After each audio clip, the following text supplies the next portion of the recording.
Welcome, Guardians, to The Guided Dog. Today we are going to be discussing how to pick the best groomer for your dog. It can be a really scary business, leaving your dog at a salon with someone that you don't know for the first time. But in this video, I'm going to give you some tips and some behind-the-scenes look at the industry so that you can make the best decision for your dog.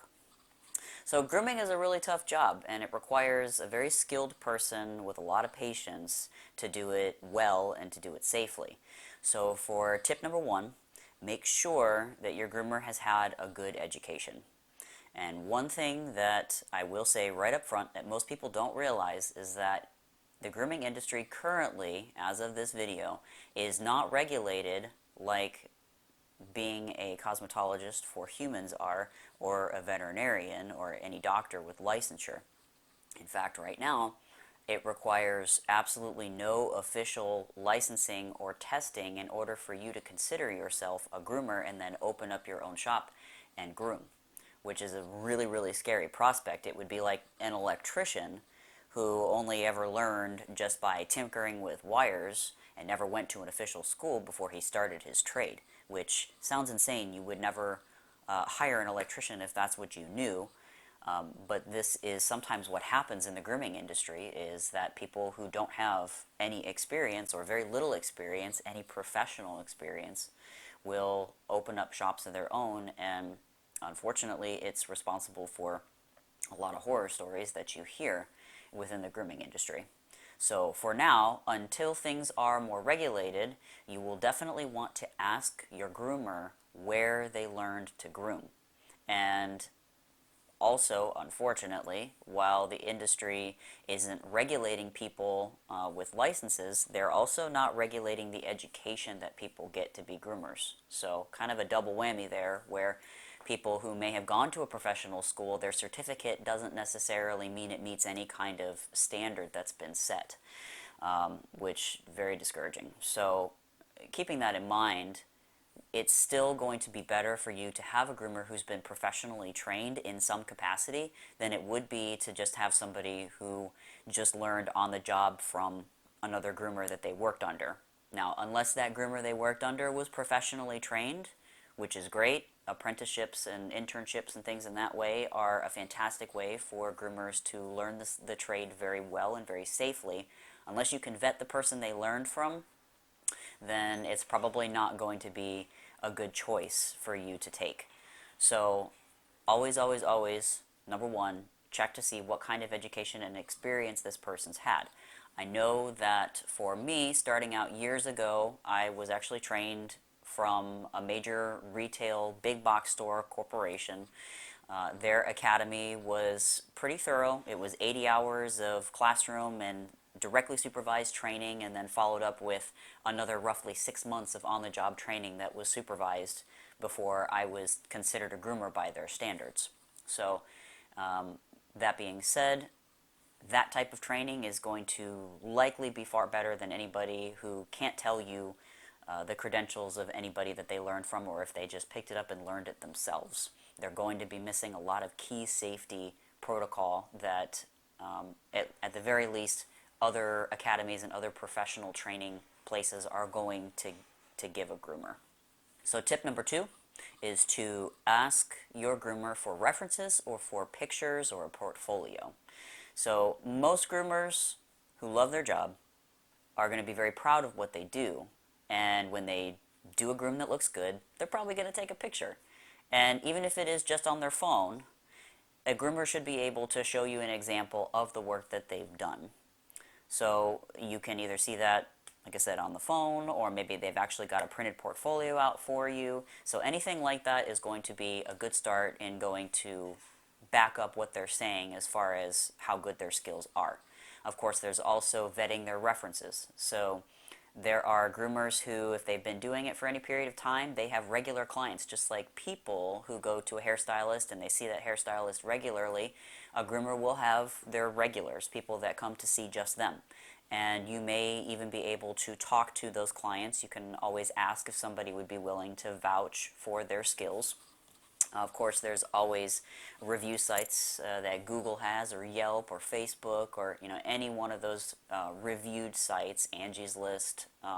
You can check those to see what other people have been saying about them. Of course, you may have some disgruntled customers here and there, but for the most part, if the overwhelming majority of people have good things to say about that groomer that you can find, then that's going to be a good start. That'll go a long way to vouching for that person's safety and skill. So tip number 3, cheaper is not always better, especially in this case. So bear in mind that when you get your dog groomed, let's just say an average groom for a small dog would be right around $55. In that groom, most of the time you're getting a full haircut, you're getting a bath, the mani-pedi, so the nails clipped and sometimes ground as part of that, ears cleaned, and then maybe some other small services included in that as well. Custom shampoos or bows, bandanas, things like that. So that being said, think about all of the things that you're getting included in that, the skill of that groomer, the materials that are being used, and you begin to see that maybe $55 for such an inclusive package is a pretty darn good deal, especially when you consider that not all dogs are cooperative. It's a tough job. It's not like cutting people's hair. So the value that you get in that, when you look at it through that lens, is something to consider. Also, most people don't realize that in the grooming industry now, a lot of places will only give 50% commission to the groomer, unless these people are working for themselves. So if you go to a retail store or a mom and pop shop where there are groomers underneath the store owner, usually they're being paid a 50% commission. So if you paid $55 on a groom, that's $27.50 that groomer's getting for what takes them usually well over an hour, sometimes 2 if they go from start to finish on that dog. So when you break that down to $27.50, roughly an hour for skilled labor, when you look at auto mechanics or electricians or some other skilled labor people that are getting anywhere from $60 to $150 an hour for what they do, with as tough a job, as physical a job as grooming is, even more reason why a cheaper groom is definitely not going to be better, especially when you consider that the current model in the grooming industry is generally to get in as many grooms as you can. It's quantity over quality, unfortunately. And this is because of that 50% commission and because of that bottom line. It's always about money for a lot of these industries. So your groomer is working quickly, and a groomer that's grooming quickly is not going to be paying attention to as much detail and may also be less safe than a groomer who is maybe working for themselves and keeping the entire amount for themselves for the work that they're doing. So keep that aspect in mind as well.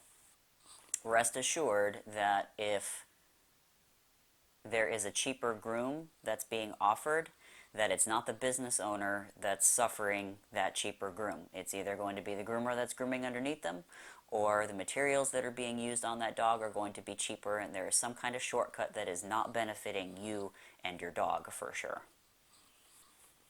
Okay, so tip number 4 is, in the event that there is an injury, what is the policy of that person or of that shop in dealing with that injury? So grooming is it is somewhat dangerous because you're working with an animal, an unpredictable thing, and sharp tools.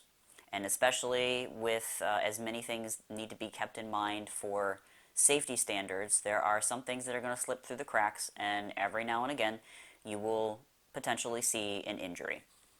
So it's important to ask that groomer or ask that salon what is their policy if your dog is injured as a result of what happens in the salon. And if that salon says that they are not liable for anything that happens while your dog is in the grooming salon, even if it is something that they cause, that is an immediate and major red flag to leave.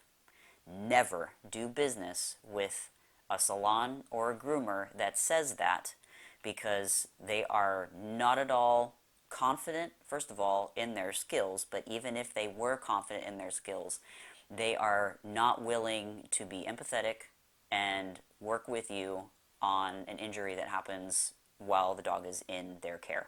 If they're going slowly enough, if they're operating their business under the right safety standards and they're doing the right things, the chance of injury is very, very low.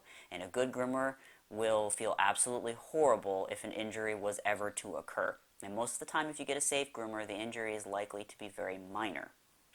But with groomers who've not been trained properly, for groomers who are pushing dogs through a groom just to make the money, and they're not saying, hey, you know what, this isn't a safe situation, I don't feel comfortable with this, and they're stopping before the injury happens, these are the salons that will say, we're not responsible for anything that happens here, it's on you, even if we injure the dog. And as I said, if you hear that in any capacity, if you sign a waiver, if they say verbally that we're not responsible, leave.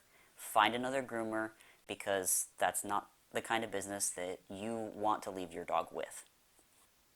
On that same note, should you find a groomer that is, doesn't have a policy where they are not responsible, regardless, check your dog over before you leave the salon. Any good groomer will encourage you, will ask you, hey, before you go, please make sure that the haircut looks the way that it's supposed to, and that the dog looks good for you, and that your groomer will also say, I found this, or this happened. They'll be very, very upfront with you. Check the dog before you leave, especially under the belly. So lift your dog up, look at the belly and the groin area, check inside the ears, places that are kind of flippy-floppy, and areas where the skin is exposed. You want to make sure you look at those for any signs of injury before you go, because you want to catch that and ask the groomer what may have happened if they are trying to potentially hope that you don't notice it and leave without saying something. And happy 4th of July, by the way. Got explosions in the background. And sometimes your dog may have arrived with something that you didn't notice, and your groomer, because they're going over it inch by inch, they're going over your dog inch by inch, they may find things that might look like it was an injury caused by them, but that the groomer did not cause that. And so if you notice something and the groomer did not cause that injury, and you ask them about it, it opens that door for trust and communication that a lot of groomers especially will appreciate, but also it creates an opportunity for you to learn from your groomer. And creating a relationship like that with your groomer, who is someone that can alert you to things that you may not notice sooner than you would ever discover it, is always going to be a good way to make sure that you are having your dog looked over very regularly and very closely. Okay, so tip number 5 is to ask your groomer or ask the business owner what they think makes their business stand out. And the answer that they give you here will reveal what their priority is. So if your groomer says, we are the fastest, we're the cheapest, we offer the most services for the least amount of money, we're most inclusive, these are all red flags. These are groomers that are focusing on the money and not the health or the best interest of your dog. If you get a groomer who instead says, we use the best quality products, most natural products, we do not overschedule our groomers, we do not overschedule dogs, we work on 1 or 2 dogs at a time, low volume salon. We are interested in making sure that your dog is done safely. They will tell you that their groomers are professionally trained, that they undergo certain certifications, certain safety standards. Those are all things that you want to hear. Right there, you can eliminate a lot of people off the bat by what they tell you. They can weed themselves out, basically. So I hope those tips helped you to feel more comfortable about navigating the grooming industry so that you can find a groomer that is best for your dog. In the future, I will be releasing videos and eventual courses for you to learn how to safely groom your dog at home. So if you are potentially interested in that, please subscribe to this channel and you will be notified when those become available. In the meanwhile, I hope that this video was helpful to you. And until next time, paw muste.